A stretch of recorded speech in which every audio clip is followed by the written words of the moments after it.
am not scared of those who will not love me. I am not scared of those who will not love me.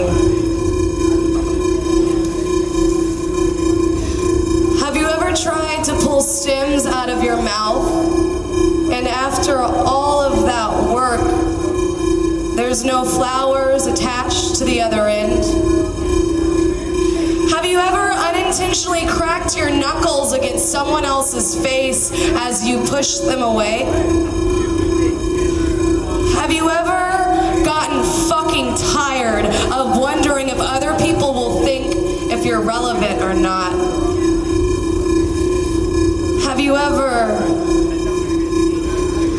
ever had the feeling that you're protecting a plastic jewel?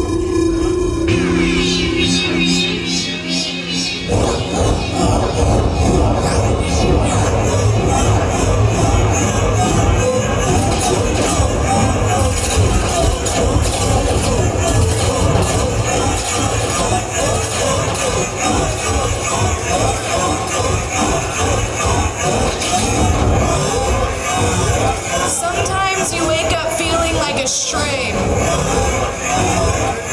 Sometimes you wake up peculiar, baptized by morning light. Sometimes you wake up feeling like denim bleeding in the wash. An entire world dies on your tongue, a forest that wakes up without its texture. Sometimes you wake up and you want to reach down your throat and pull out your compass by the brass chain, and sometimes you're on the subway screaming back at conch shells. Sometimes you can't speak verbatim. Sometimes you're misread. Sometimes you're plate-worthy. Sometimes you are plate-worthy even if the mantle gets drunk and says that it doesn't need you. Sometimes you're going to be the rift. Sometimes you have to take the risk of ruining something. Sometimes you have to have allegiance to what your heart has to say. Sometimes you have to let yourself bleed out. Sometimes you have to let yourself bleed out.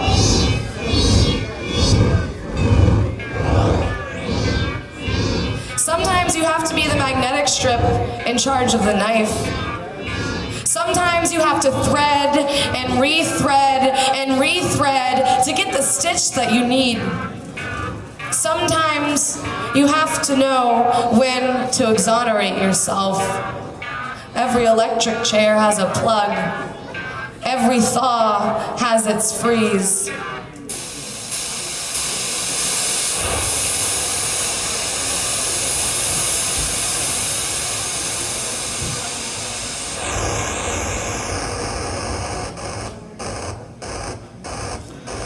I have found love over a fire pit.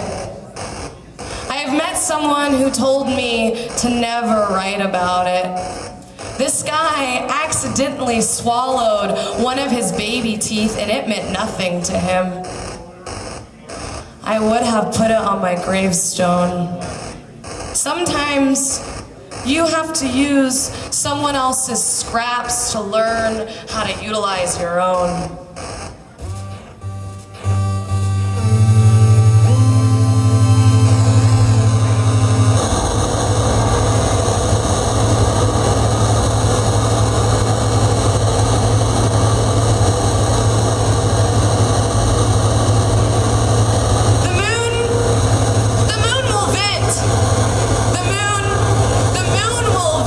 To anyone who is willing to learn her dialect, do not forget that the moon will vent to anyone who is willing to learn her dialect.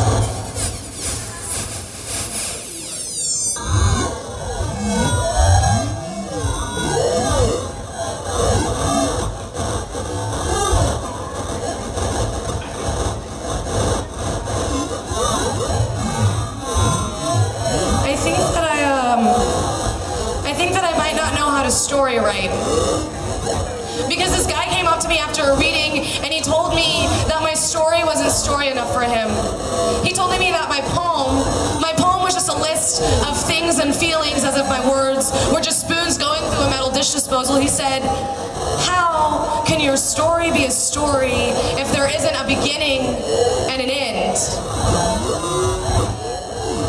This is what I should have told him. Some stories aren't just stories. Some stories are stitches. Some stories are the translucent skin that you're still figuring out how to shed. Some stories are lists or howls or characters with names that no one can pronounce. Some stories are backwash, and backwash doesn't have any scaffolding. Some stories want nothing to do with their own architecture. Some stories slaughter their beginning to make a new end. Other stories wake up in the middle of the night with Adam's apples, and some stories are just a burning coffin for you to fly into. So if you're looking for a narrative that works for you, you're in luck. What you're searching for is called Hollywood, and it is forged from plastic and can melt around what you want it to be. But poetry burns through people. Poetry bends bones into shelter. Poetry will pull you out of your DIY trench by your mandible. Poetry will duplicate a million different keys to a million different houses that you never knew you had. And when you watch someone get up on this little stage and share, know that you are watching them gut themselves.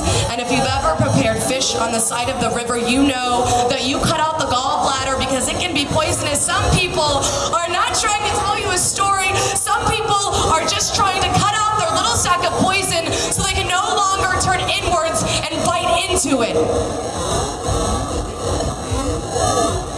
I know I'm not the only one to occasionally wake up feral. I know I'm not the only one running around with my face peeled back. I know I'm not the only one turning tricks in order to be loved. So my story isn't story enough for you. It's because it's not a story. It's a lightning strike, a fulcrum, a gem-encrusted sword, and I have been walking around with this sword in my throat for years, waiting for someone to actually want to watch me pull it out. So if you want a love story, fine! I am tired of letting the same person breathe themselves in the still water inside of me. If you want an autobiography, fine. I've got a fistful of coke and the moon in my cunt. I live inside a dog that eats from other bowls. I want it to arrive flameless, spin like a sunflower seed, and vanish flawlessly, but coral can always recolonize. And sometimes I go back home and I rearrange the furniture that I never thought was mine. One day, this old girl is gonna give out. And I'm going to explain nothing. I will show someone all of my gums. I will recoil out of this body, enjoying the non-liquidated, the extinct, the ghost reeves. There is no narrative. There's just an empty bird bath, a window without a screen.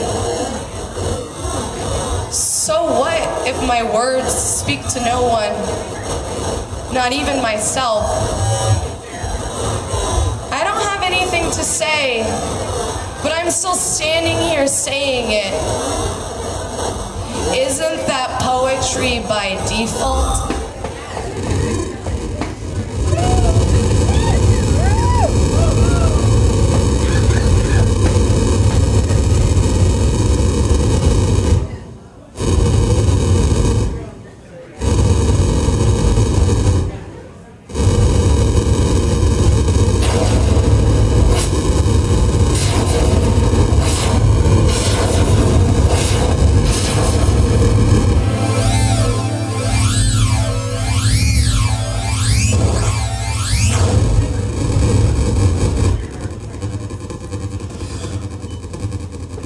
Three is such a good number. 3 is such a good number. When you start seeing patterns, triangles everywhere, 3 is a really good number. When I finally get your attention, When you finally align your features with mine and our pupils are squared off and laser cut and our mouths are partly open and the music fades and your hands are free and your phone is dead and we are both alive and present in the same moment in history, the same hemorrhaging moment. And our minds are clear and grazing and our hearts are droning, our hearts are clapping, our hearts are applause, our chests have great acoustics. And you aren't blinking and I'm not blinking and it's finally my chance. It's finally my chance. It's finally my chance. And it's like a web you can only see in the sunlight. The way I feel about you, it's like a spider web you can only see in the sunlight. So delicate and intricate and intentional and real until someone walks through it. It's like crawling through air vents. And you don't know why you're crawling through air vents. You don't know why you're crawling through an air vent. You don't remember how it started or how you got in the ceiling. But you're doing it, and you can't turn around because that's what people do when they're in air vents. They don't turn around. I have always deeply loved being around you and the feeling it requires from certain regions of my chest. You de-skull me.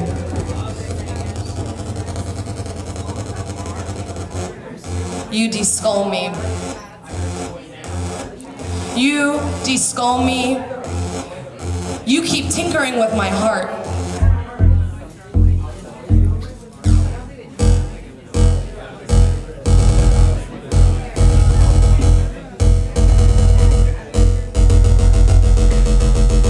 We fight in the open and die. To-go condiments expiring in our backpacks. The car moves backwards in slow motion across the strip mall parking lot. Everything I have touched, I have dropped. I eat the garnish as my main course. I am still learning how to behave. I'm still learning how to behave. I'm still learning how to behave, how to not check beneath every rock to see if something is living. How to wring out the rag inside of me and wipe the chalkboard clean.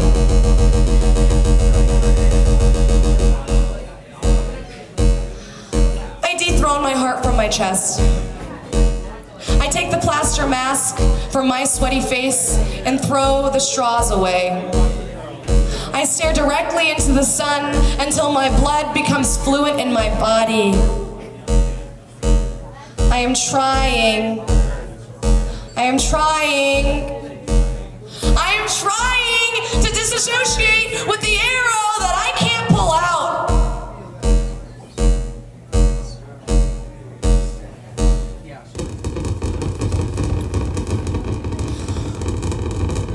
Okay. Here I go. My love is a burner cell phone without a plan. Your love is the darkest farm. Your love is a dark farm. Your love is the darkest farm with loudest stars. Will we make each other faint? Will we make each other faint?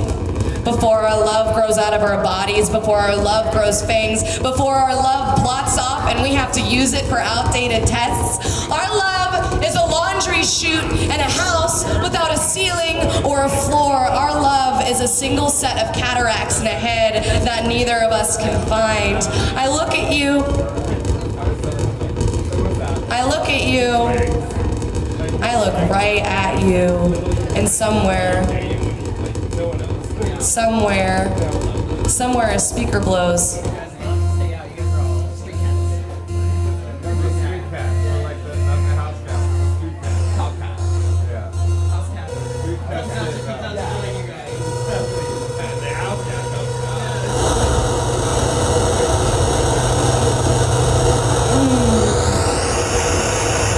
Okay, here I go. You are a gold rush and I am pioneering my way towards you, and I can taste the dust, and I am sleepless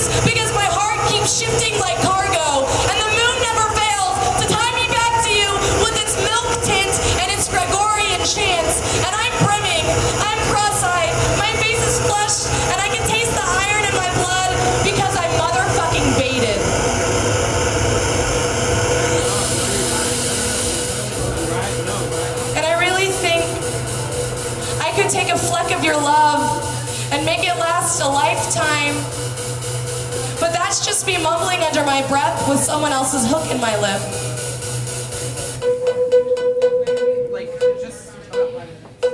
It'll be a nice song. Okay, here I go. Back when you didn't know there was an absence in your chest. Before love dragged through you like rusted rake. Before you knew how fulfilling it was to tamper with things. Before you learned how to stare at the barn hard enough to make it lean. Before you learned how to stare at the barn hard enough to make it lean. Before anyone found any blood in any kitchen sink. We could hear the boxes open. We could hear the vase shatter before the scream.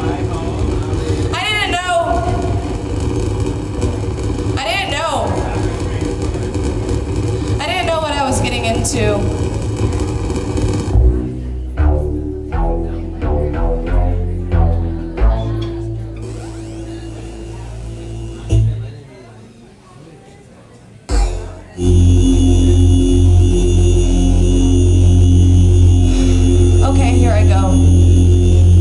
Watch me notch out every star for you. Watch me make a bouquet out of nothing. Watch me pull out every staple with my 2 front teeth. Watch me heat up. Watch me burn through. Watch me ash down real fine. Watch me give you no loveless word.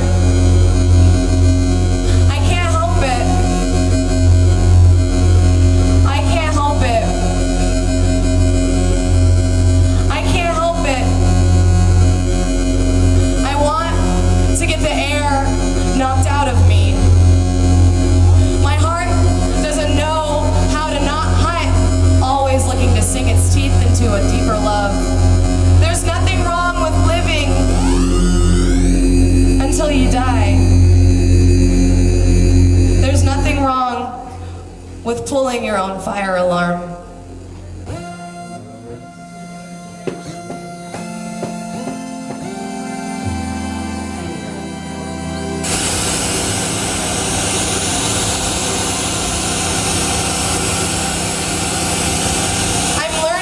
See patterns in invisible things. I'm learning how to see patterns and invisible things.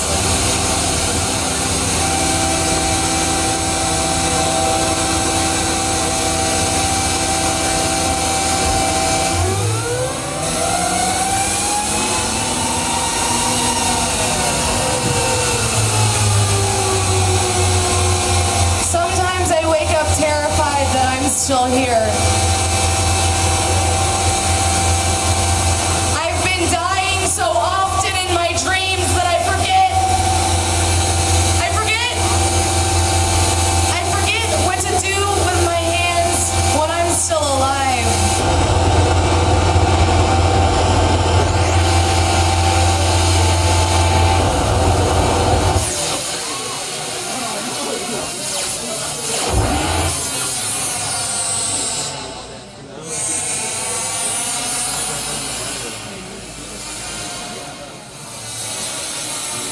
When I was a child, I would lay on my bedroom floor and pretend that I was dead.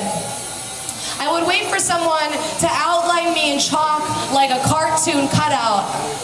I thought the world was fresh and big and glittering and good and primary colored like all the children's books and educational posters. Now, I'm a grown woman and I know that this country is a landfill, sprawling with bigots with trash crowns and brainwashed teenagers walking on empty milk shoes with guns across their backs and swastikas shaved into the side of their heads. And there are white people holding non-white people back with trash yardsticks to keep the opportunities that they actually think they fucking deserve. And black bodies are stacked, and queer bodies are burned, and Muslim bodies are banned. of the free.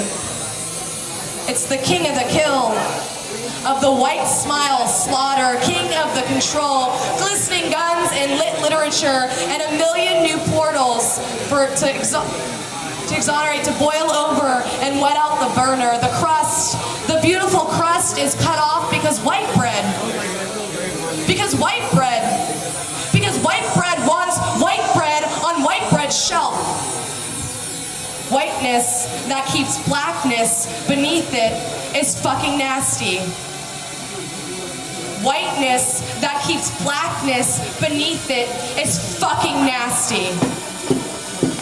And tonight I'm uninterested in trying to create something beautiful and inspirational and forgiving. I'm just trying to grieve and be still and be loud and let it all glitch and drone and cry. And I'm trying to comprehend the juxtaposition of being so grateful to be alive, so thankful that I've made it this far, and that there's still that which moves me and clinches me and makes me lightheaded and grinds me down into fine powder, up against the feeling of deep, unbearable depression, of disappointment, of hopelessness in humanity, and the smell of a planet of burning trash, of burning bullshit, of white-hot, burning hate. Love to all of the others out there who are laying on their floors tonight or crying on their smoke break because this country doesn't want them to survive. Those behind cash registers while ringing up Fritos, those who feel vacant. This moment is yours.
That bleed into presents, that bleed into futures, that we want to take for a joyride before we pay in full.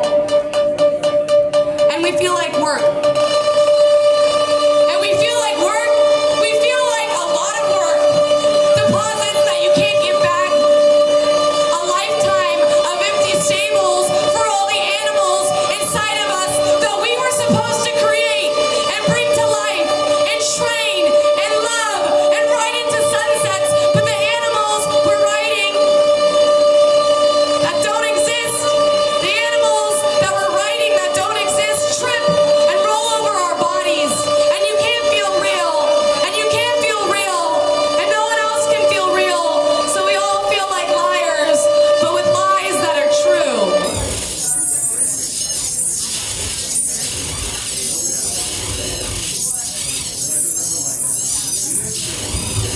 How do you return when you never left? A pair of underwear falls out of my backpack at a coffee shop and no one notices. I consider comparing it to a tree in a forest, but someone told me recently to stop using cliches, and I'm really trying to listen to what people have to say about me. What do people have to say about me? I like to bite the apple on its bruise. I like to bite the apple on its bruise. I always keep one hemisphere of myself ruined.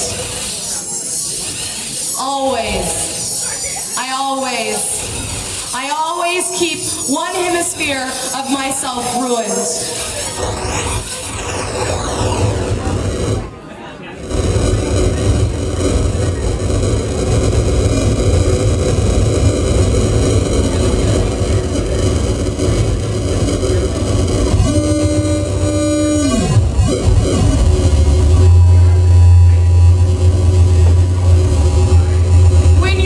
Too far. When they push you too far.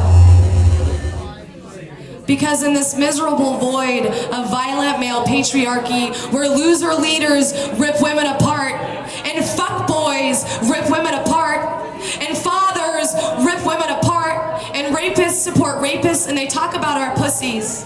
And they talk about our sexuality like it's theirs to define and territorialize and cure and re-hypersexualize. And they censor our fucking tits that give fucking life, but they reach for our tits in the dark and call us cunts. Even though cunts bring breath and the entire male psyche to existence. And they call us crazy bitches when the media has blades to our bodies to cut off the extra parts that the men don't want. Because here in America, in the land of the free, women are raised to be what men want. Made from scratch, whipped up with buttermilk and cinnamon, and told to be beautiful at the expense of everything. They are told to be beautiful at the expense of everything. We are taught how to pivot around his eye for the rest of our lives. Taught how to appear utopian, taught how to tuck in the excess of our bodies, how to manipulate our silhouettes, how to put hot wax on our skin and not flinch when we rip it off.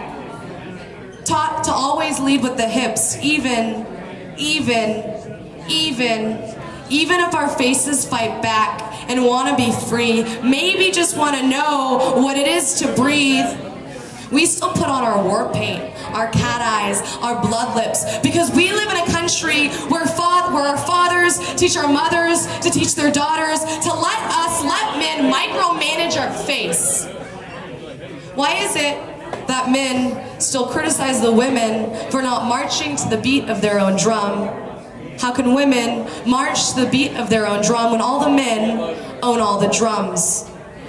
When all the men own all the materials to make the drums. We are women making instruments with our voices despite the men in press suits who forecast women, who decide to only listen to their voice when it's not their time of the month.